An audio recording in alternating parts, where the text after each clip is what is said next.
हलू नको.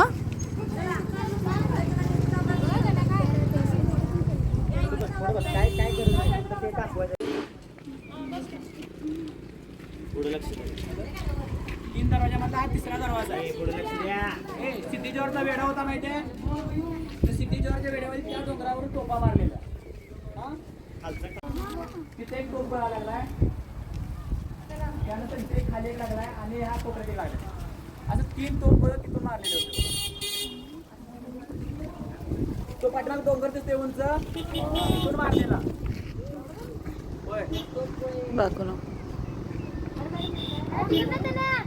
गेलेला असायची किंवा गुप्त माहिती देण्यासाठी बाहेर गेलेला असेल किंवा बाहेरचा माणूस आत घेणार त्याचा, त्यावेळी फक्त आपल्या सैनिकांसाठी तो तिथे एक चोर दरवाजा होता.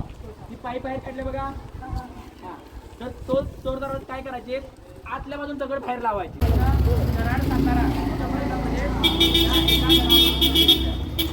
एवढ्या लांब म्हणून हा किल्ला सगळ्यात महत्वाचा. कळालं?